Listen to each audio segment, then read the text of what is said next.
with a few words: ambitious, confident, assertive, decisive.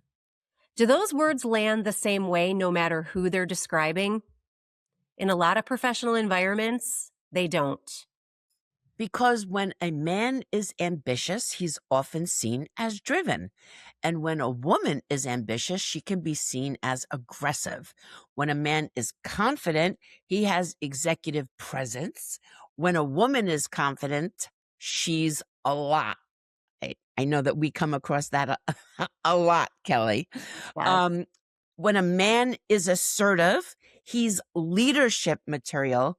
And when a woman is assertive, she is difficult. You hear movie stars being the female movie stars are always spoken about as they're difficult. These are the same behaviors, but they're different interpretations which have different outcomes.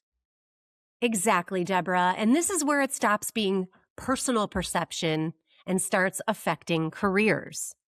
This isn't just about a moment in a meeting. It affects what happens next. Who gets trusted with more? Who gets invited into bigger conversations? Who gets backed up when opportunities come up? Careers don't move on performance alone. They also move on perception. Perception shapes decisions because what people perceive is what they believe, especially decisions that happen when you're not in the room. Think about language that comes up in leadership conversations: ready, strong, leadership potential.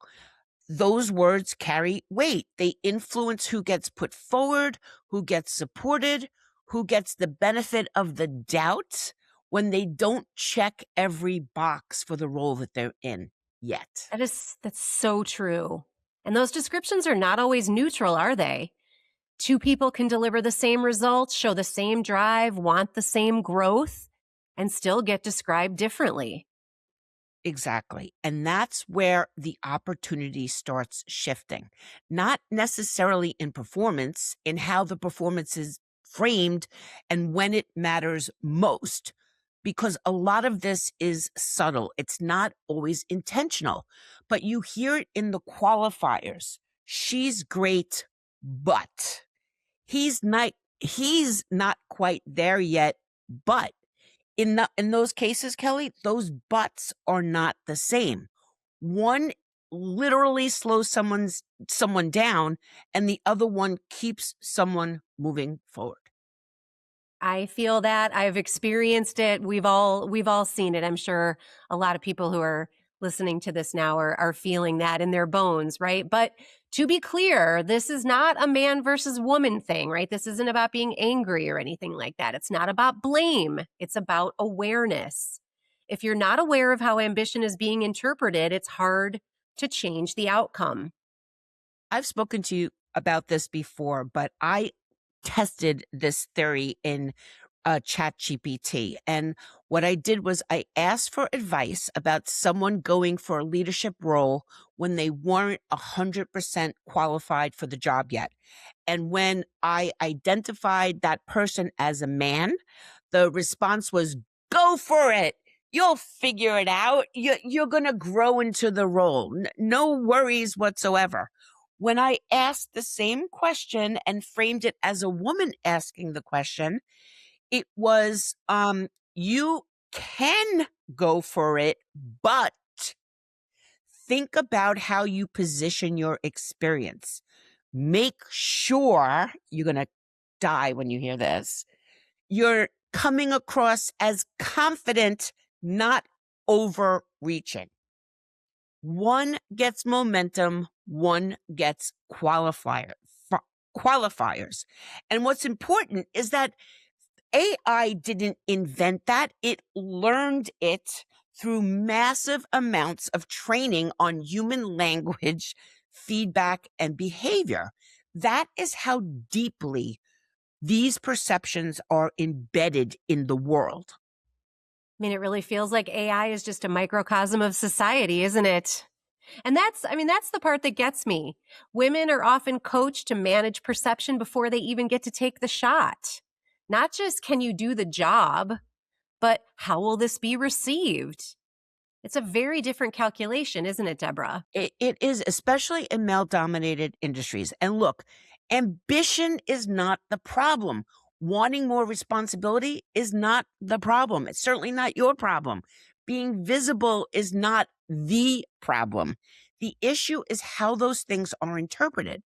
So the question becomes, how do you own your ambition without letting perception work against you? It's so real. So, part of it is being intentional about your narrative and controlling your narrative. You can't assume that people automatically connect the dots between your work and your impact. You hear the word impact a lot today. It's a lot of people are focused on not what they do, but what that work means. That's what we mean when we talk about impact. So, sometimes you have to make the connection very clear. This is what I contributed. This was the impact it had. This is why it mattered. And my friends, that is not ego. It's making your contributions clear.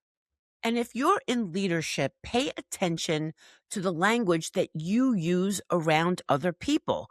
Are you describing the same behaviors differently depending upon who's showing them? Are you adding qualifiers for some people and not others?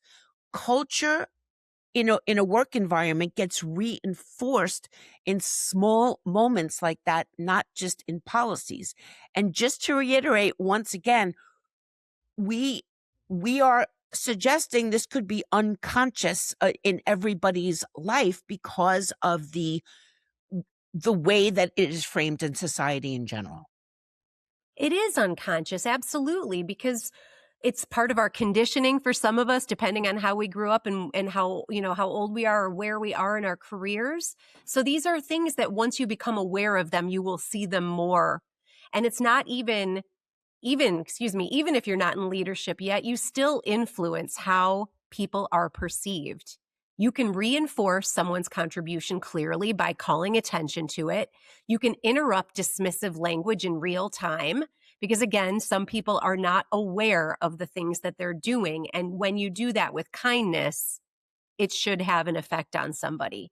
You can make sure credit lands where it belongs. When you see somebody taking credit for somebody else's idea and you say, the first time I heard that was actually from Deborah, right? Those are the kinds of ways that we can take a hold of these moments and make them matter more. Yeah.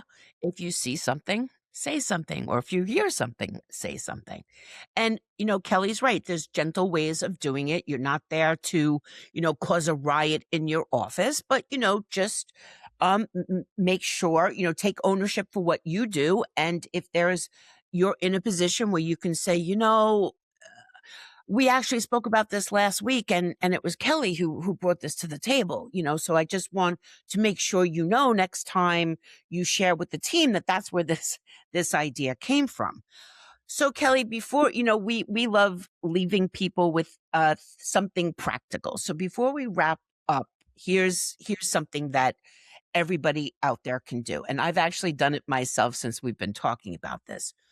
Do a language audit on yourself. Pay attention to how you describe your own ideas, goals, and accomplishments out loud, especially the qualifiers. I just wanted to. This might be wrong, but I'm probably overthinking this.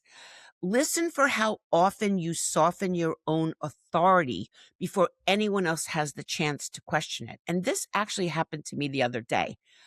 Somebody was asking me about Girls Who Print, and I said, I don't want to toot my own horn. And it's I don't even know why I said that because I wasn't tooting my own horn. I'm very proud of my accomplishments with Girls Who Print, and I caught myself saying that because I was more concerned about how my confidence was going to be perceived on the other end. And I stopped myself and I actually said, you know what? I am tooting my own horn. So I turned it around. Because Deborah, if you're not going to toot your own horn, who is, right? I mean, this is incredibly important work. And I think we all have room to improve here. I myself find myself prefacing statements with, this is probably a dumb question. And this is the work that we do. And I I'm know. still finding myself doing it. So my friends, Please actually do this. Pay attention and just notice and be aware of it and try to find a replacement, right? That's what we're really talking about here is frame it differently. Pay attention to the language around you. Language is so very important. Notice who's getting described with confidence, who's getting described with caution, who gets clean language, and who gets qualifiers attached to their ambition. Once you notice it, you won't unnotice it. You will start seeing it and hearing it everywhere you go. Ambition is not something to apologize for. It's something to use. And the language around ambition affects real opportunities. So here is where we're going to leave you. Your ambition is not the problem. The perception of your ambition is the problem. And once you start paying attention to how ambition is framed, you start recognizing how much language actually influences opportunity. Who gets momentum? Who gets qualifiers? And who gets seen as ready to grow, whether or not they actually are. Thanks for joining us. Until next time, empower along, keep your ambition strong and prosper.